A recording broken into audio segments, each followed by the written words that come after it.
Welcome back to the Vegan Gym Podcast. I'm Dr. Daphne Bascom, your co-host, and today we have an amazing and very powerful episode lined up for you. We're going to be talking about a topic that affects many men and women, Hashimoto's disease. And joining me today, I have two amazing women, Coach Sarah Bright and Holly Merritz, one of our amazing VSA athletes. Welcome to the Vegan Gym Podcast. I'm excited to be here. So, Sarah, Hashimoto's. Yeah. What is Hashimoto's disease and how has it impacted the way you have been working with Holly? And Holly, what has your journey been with having a thyroid disease and your journey with veganism and how it brought you here? I'll just turn it over to the two of you. Well, thank you. Hashimoto's is an autoimmune disease where your immune system attacks your thyroid gland. And when your immune system attacks it, the thyroid gland stops making enough thyroid hormones. And that can lead to weight gain, fatigue, depression, and sometimes even cardiovascular issues. So some very serious things can happen with Hashimoto's disease. And the conventional therapy, the traditional approach, is hormone replacement, which is great. But I think sometimes the effects and the usefulness of some lifestyle changes is really underestimated. So particularly eating a plant-based diet, which can reduce inflammation, which is a massive factor in Hashimoto's disease. So when I met Holly, she was relatively new at veganism. And so we really dialed in on some vegan nutrition to reduce inflammation and sort of reverse some of the symptoms that you'd been having. And that was over a year ago now. So Holly, tell us about your journey. Okay. Well, I'll take you back to the beginning, the symptoms. I had lost my uncle in December of 22. So I'd been suffering from some depression, and I'd had an ablation in 2018. So being that I was 42 and I was gaining some weight and I was still sad about my uncle in the spring, I thought it was just maybe some depression and I probably should go see my nurse practitioner. But anyways, I had gained 30 pounds, and when I was lifting, I all of a sudden just had lost a lot of strength. Like I just was very tired and lethargic. And again, the weight gain I blamed on perimenopause, and the lethargy I blamed on the depression. But then when I started not being able to lift heavy, and then when I would eat, I'd feel very heavy. Like I described it like there was lead in my body. I was just that tired. So a panel of blood work showed that my CRP was 5. So that's an indicator of a lot of inflammation within the body. And my nurse practitioner zeroed in on that and started running more tests. So the initial tests were in June and then more in July. And that's when the antibodies were over, some of them were over 400. And a normal 30, the one number. So, and also my A1C was 5.9, so indicating I was pre-diabetic, that my sugars had probably been running a little high, and a lot of times they can run side by side. Or it could have been the weight gain, because when you put on the weight in the belly, that can lead to that. So anyways, I reached out to a friend I had met when we took a class together online, a master class, and she had reversed her autoimmune disorders with an Ayurvedic diet, which Sarah's familiar with the Ayurvedic way, but it does eliminate a lot of meat. They use, and I call it ghee, and I know that's not how it's pronounced, but I've always called it ghee. So anyways, but that butter. So anyways, that was the only thing I was using that was an animal product at that point. A lot of grains and basmati rice and tons of vegetables and eating within the season. Except for root vegetables, which where I live, they're a staple all year round. So anyways, within a week, I was feeling better already. And then I ordered Dr. Neil Bernard's Reversing Diabetes. So I read that, hadn't even touched a recipe yet. And I was like, okay, so I'm on the right path here.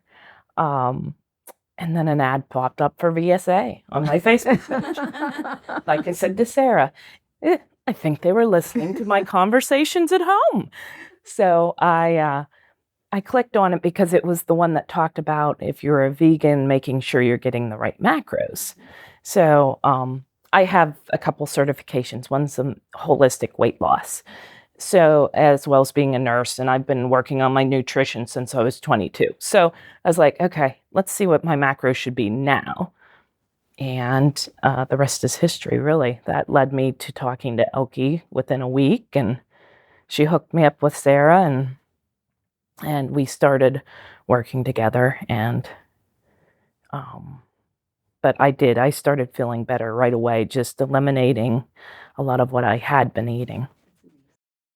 Yeah, I think Holly sort of underplays her success. The rest is history. And oh, no, she got her energy levels back. She lost a ton of weight, some of that extra weight that had just been sitting around. I don't know if you remember this, Holly, but when we first met, I offered you two options. I said, we can do this the regular way, or we can go at a push pace.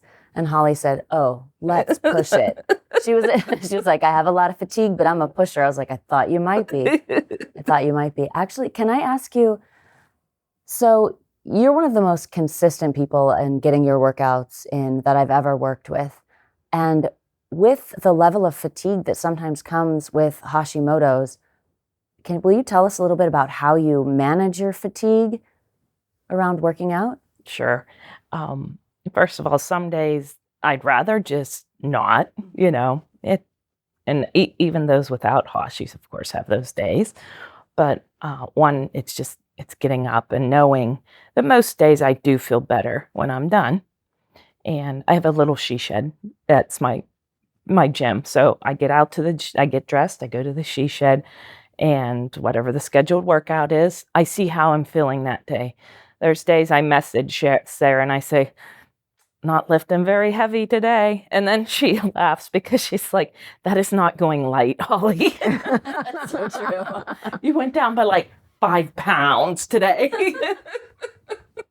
But it's just listening to my body, but not doing the workout, because I know in the end, one of the things that helps Hashis is building the muscle and being as active as you can be, listening to your body.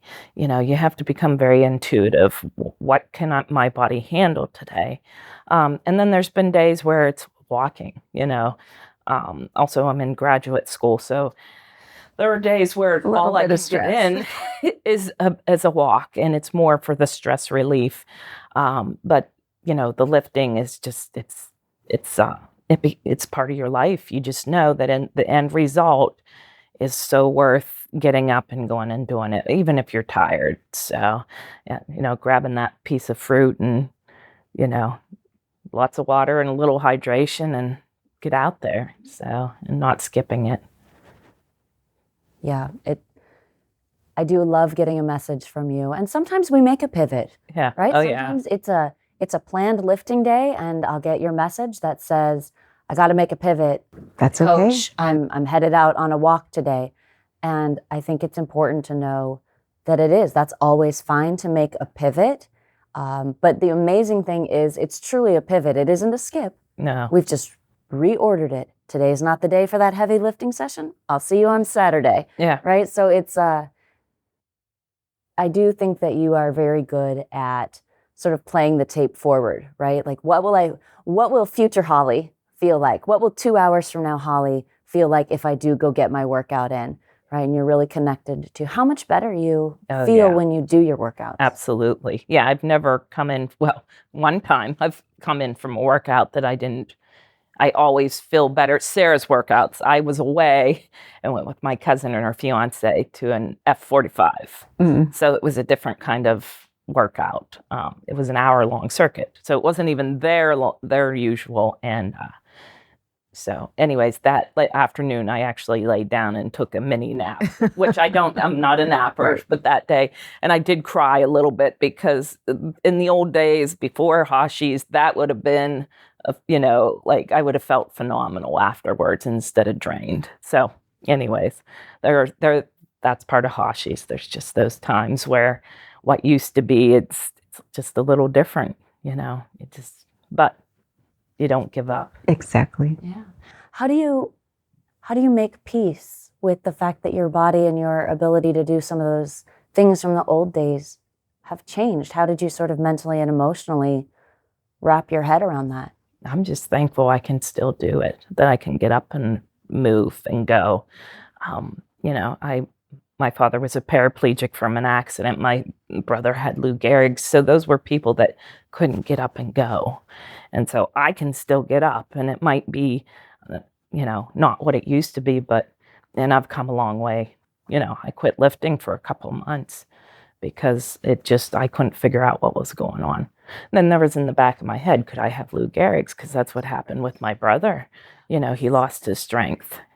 And it's not, there's only 10% of cases are genetic, but that was, and I don't even think I ever said that to Sarah, that was in the back of my mind at first till we ran blood panels.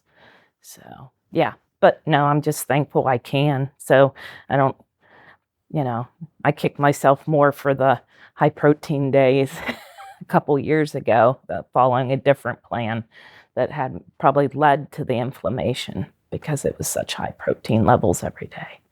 So, yeah.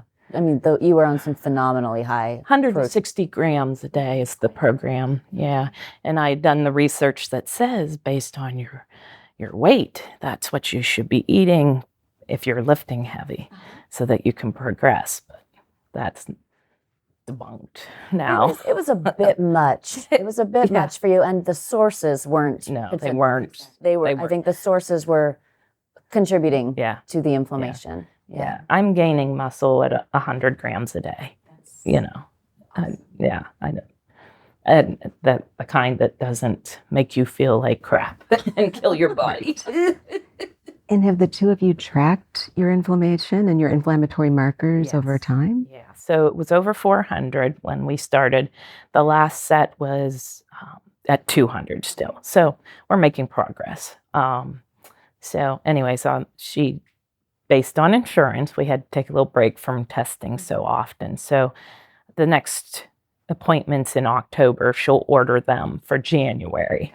So January will be the next set. So although then the next thing will be checking hormones, I think, to see if what's going on with my face is hormone related. I was hoping with my clean eating that would. Who knows? Yep. There's something out of balance yet. Yeah. Outward sign of an inward issue, skin. So, anyways. But it's something, it's beautiful that our body tells us when something is amiss and that we can start to make those tweaks. Yeah. I should actually just be thankful I don't feel like crap again and that's my face and stop being quite so fussy about it. I can get up and move. I'm lifting heavy. I'm back down to what I weighed when I found out I was pregnant with my son 10 years ago. Congratulations. So, yeah. Last time I saw the weight I'm at now, I was 2 weeks post partum. So I dropped the weight quickly. And then after that, it didn't stay off. Do you mind if I ask a question that we didn't prepare for necessarily? Sure. Oh, yeah. You are a nurse. You're studying to become a nurse practitioner. And thank you for sharing about the challenges your father have had and your brother. And I'm sorry, because Lou Gehrig's that's hard. Yeah. What does health mean to you? And how, I'm assuming part of how you want to give back is helping others go through a journey or avoid a journey similar to yours. But what does that health really mean to you?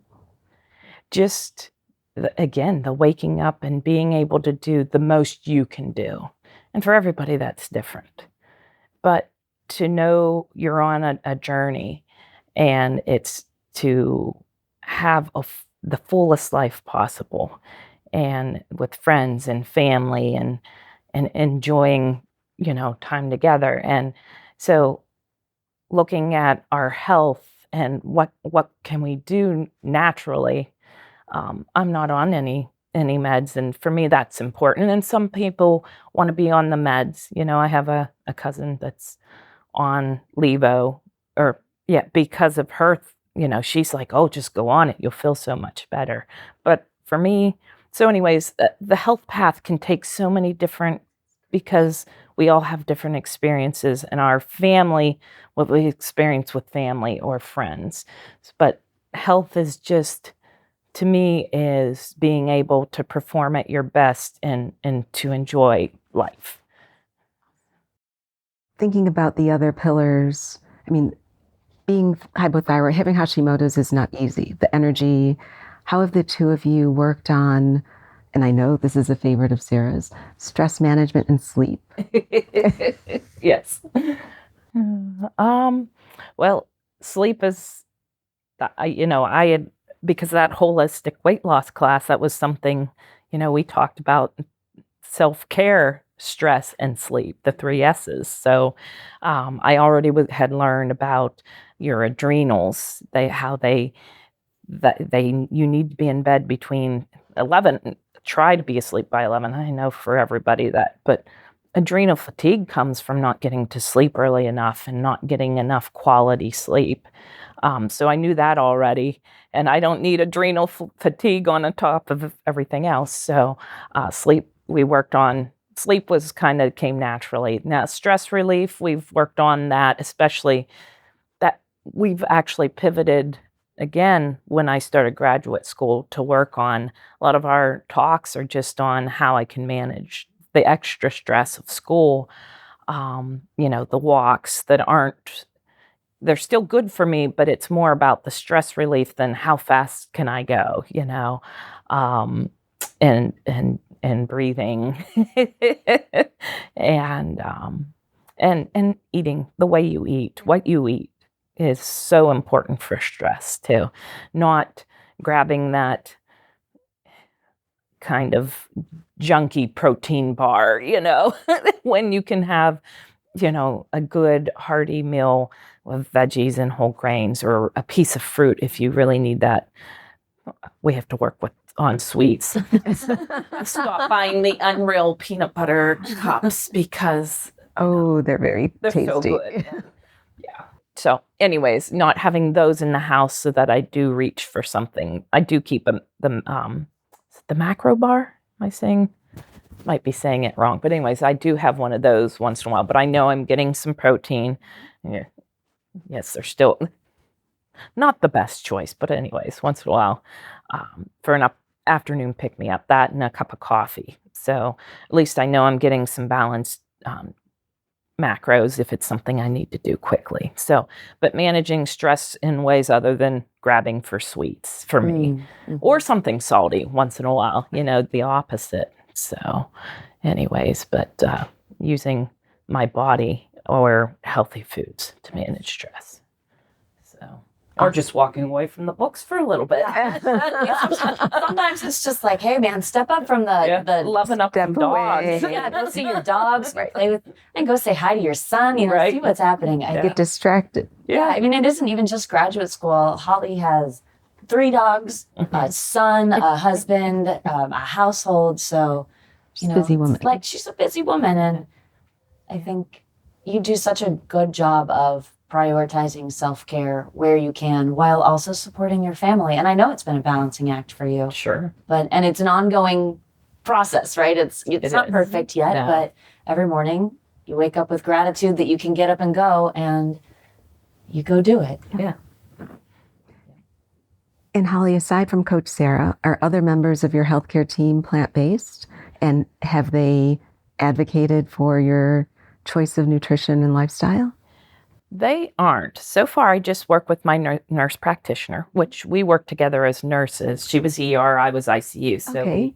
we, would see each other, and it's a small hospital. But anyways, I was actually her health coach for a while after I became a holistic weight loss coach and helped her with her diabetes management. So anyways, even though she is not, she's 100% behind me and actually has a couple other of her clients who have gone plant-based as well. So we talk about that and what I'm doing when I go in, and she's never once said, oh, that's not going to work. Here's the medications I want to put you on. She's like, okay, as long as we're moving forward and you're feeling better and those numbers are coming down, we're headed in the right direction. It's working. And I've seen it work for other patients as well. So. Awesome. Yeah. And you, as part of your longitudinal health journey, you said you were lifting even before. Oh, yeah. Yeah. I started lifting in 2002. Okay. Good old Pony Horton. Yep. I started with an infant because I worked evening shift. Yes. I came home one night, was watching Tony. And so, That's how they get you. I know. But I was with Beachbody until right before I met Sarah. I've used so many different programs. Bodhi. No. Yeah, what's that? Yeah, they changed it. Yes. I was with them for a while after they changed. But anyways, so that's how I got into basic lifting. Mm-hmm. And then P90X, I got phenomenal results. Actually, I was the thinnest I'd ever been in as an adult as with P90X. And I was lifting, but I look back now and laugh. I had a 5s, 8s, and 10s until my 30th birthday. I bought myself the big set of weights and started lifting heavier. So, anyways, but I have a lot of years now of lifting, and but it's nice now to have a program that's designed for me. Right. There's nothing wrong with Beachbody if you don't have a personal coach that's looking at how your progress is going and, amping things up or pulling things back a bit when she has to watch me because I get that. Sometimes. I get what's going on there. She's got. Hey, Holly, how you feel about a deload week? Should we just take a quick break? You've been at this hard for 8 weeks. Oh, okay. If you say so, Sarah. And why do you both think it's important for women to lift? Oh, goodness. The muscle. If you aren't lifting, you're going to lose that muscle. Perimenopause and menopause, it's amazing that muscles start wasting, and that's when trouble hits. You need, that muscle and the support for your spine and, the core strength and just to continue to burn calories. So. And I think it's so important to lift weights because once you get past the initial discomfort, if you're brand new to strength training, it is uncomfortable. You think, oh man, this is hard. These things are really heavy. And I don't care if you're using those 3, 5s, and 8s and 10s, right? If it's heavy, it's heavy. Sure. Oh, absolutely. But when you get past that initial discomfort, sort of the emotional and mental strength, and it's very empowering to look at that dumbbell and be like, you will not best me today, dumbbell. I got this, right? And so I think that is also a huge part of strength training for a lot of us, right? Like you're able to look at those weights, that barbell set you've got out in your she shed. And she's like, no more of the pink weights. No, it's some serious iron out there, and just be like, no, today I am strong. Today I will lift this. Today I will push. And really finding out what you're capable of is beneficial on so many levels. Sure. And then thinking when you have your own little gym, I wonder where I'm going to get bigger weights. Right. Yep. Where's the best place to buy weights? Because pretty soon this little bar, I bought it's a neat little barbell, but it's much smaller, and I'm gonna run out of what weights I can put on it pretty soon. That's a good sign. Yeah. You need to find a gym locally that's closing down or... Yeah, that's true. So, anyways, but yeah, it's a good problem to have. What other... I mean, you've had an amazing journey, and I imagine as an ICU nurse, you see a lot of sadness, you see a lot of hope, you see a lot of illness that probably could have been avoided. Oh, yeah. Yeah. What would you, or do you have an opportunity to ever have conversations with the patients or their families that you care for? And even not, it's that seed you plant that will grow later. Sure. And right now I'm actually just at home. But when I was working, and the last 2 years it was actually hospice. So I did, I can still remember having a newly diagnosed diabetic in our ICU. It was a small community hospital, and he'd been pretty sick, but he was doing well, and he was going to be discharged. Our nutritionist walked in, handed him a packet on diabetes, and in 10 minutes was gone. And I was like, oh, this man he drives all day long, and this packet is for someone at home that's going to cook, So I probably spent an hour talking about things he could take on the road that, he could pick up at a truck stop somewhere in the convenience store. And about, I look back now, I could have, if I knew then what I know now, I could have done an even better job. But I walked out of there, and my coworker said to me that, and she has her doctorate in nursing, but still worked in ICU just because she loved the patient care. She could have been doing so much more. And now she has her own school of nursing. But anyways, she looked at me and said, you did more for that patient than the nutritionist. She said he can now, because she's also a diabetic, she said he can now safely be on the road. He knows what symptoms to look for, and that every couple hours he needs to be at least eating a packet of almonds, and then he knows he has to have protein. Anyways, I could go down the rabbit hole of nutrition. But anyways, I do think I always have talked to the patients about, but now when I do go back to work, I'll be able to, plant that seed of, why don't you try eating a little bit more plant-based? And here's what, Dr. Batiste says about, what protein can do. And just those little things you can suggest, and also just as a nurse practitioner, that'll open up so many doors. The one group is, even though I don't think any of them are vegan, they're very holistic, so that, if I would be able to get in there, and one of them is my nurse practitioner actually, that I know there wouldn't be issues of me, kind of planting that seed as I went, well, this was my path, and how I, and look at me now, I'm not wasting away. There's no protein when you eat vegan. Mm-hmm. No, there's only a little bit of protein in even our vegetables. And so anyways, there'll be so many ways I'll be able to plant those little seeds and guide people on a different path. And do you have thoughts about, after you finish your studies, what you want to pursue or do?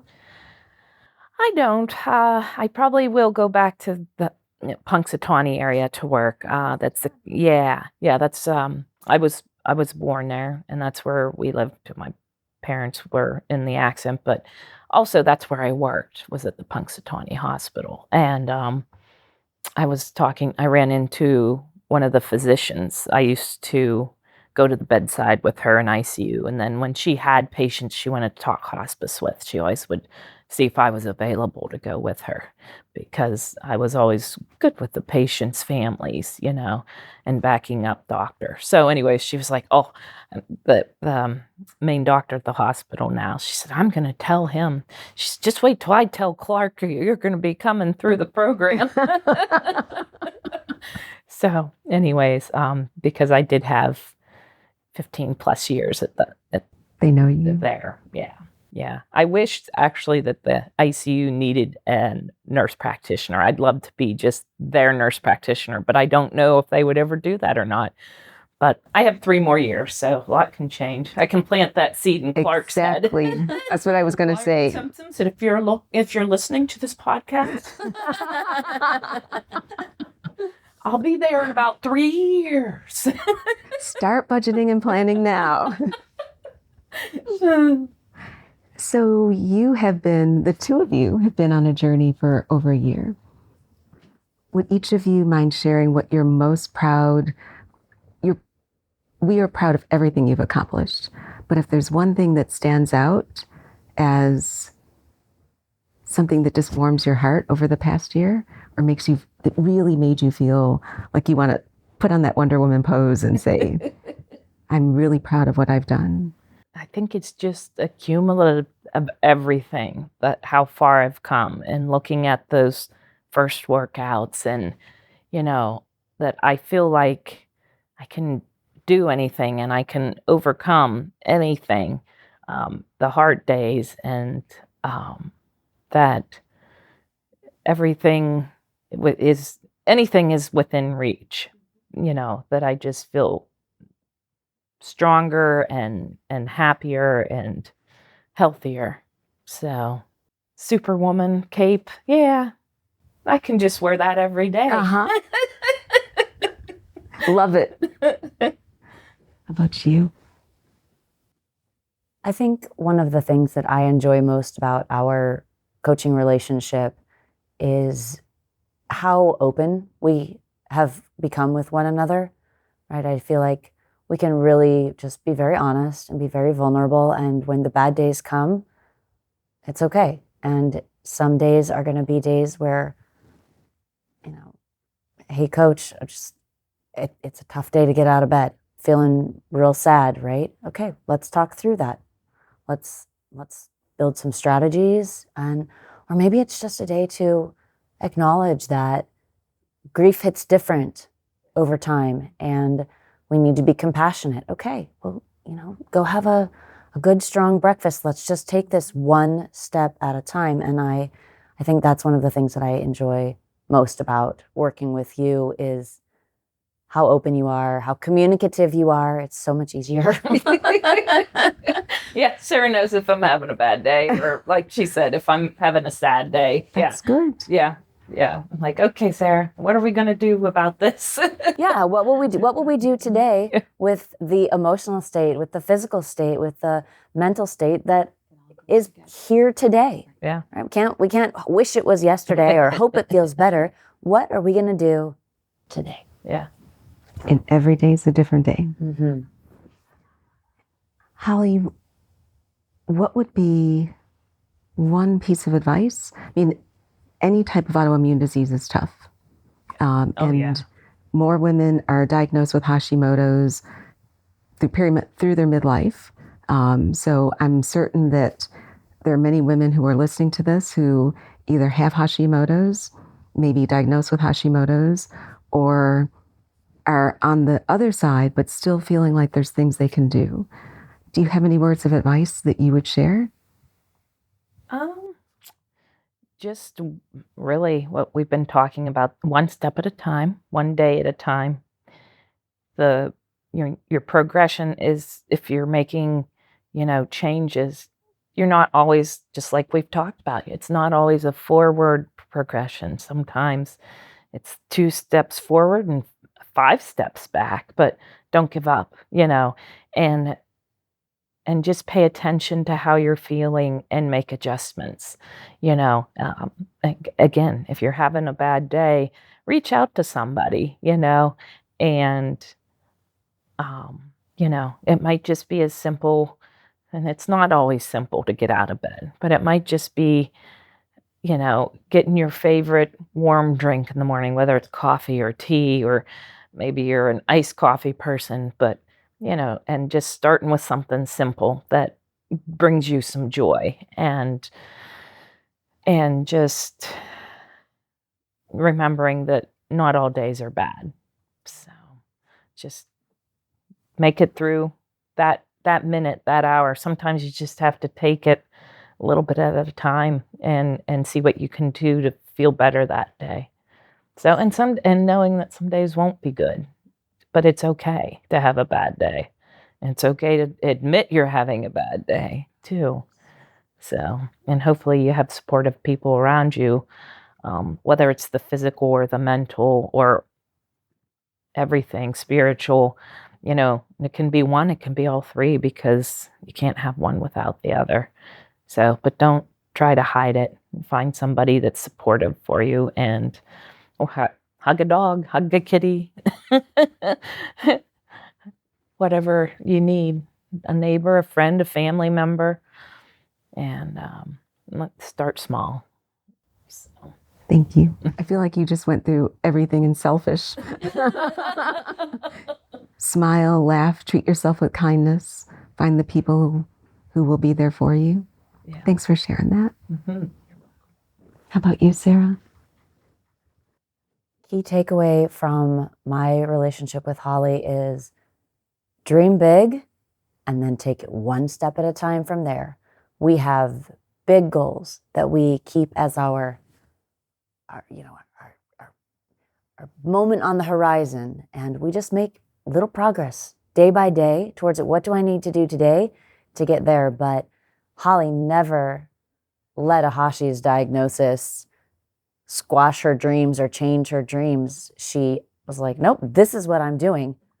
Get me there, right? And so I was like, well, here's your map. But Holly's out there taking the steps every single day. So dream big, whatever's happening, dream big, and then do the work that it takes to get yourself there.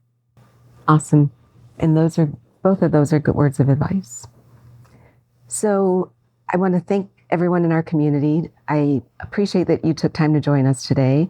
Hashimoto's thyroiditis is a condition that impacts many men and women. And I think to what both Holly has said and what Sarah has shared, that you are not a diagnosis, you are you. And you can work through that diagnosis. You just need someone like Coach Sarah to help you allow yourself to dream big and overcome those challenges one day at a time. Be selfish, as we talked about yesterday, because it's very important for you to pay attention to all of those key pillars.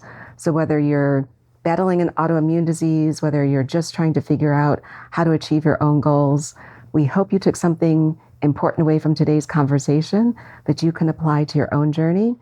We appreciate you for listening to this episode and look forward to seeing you in the next. Be well.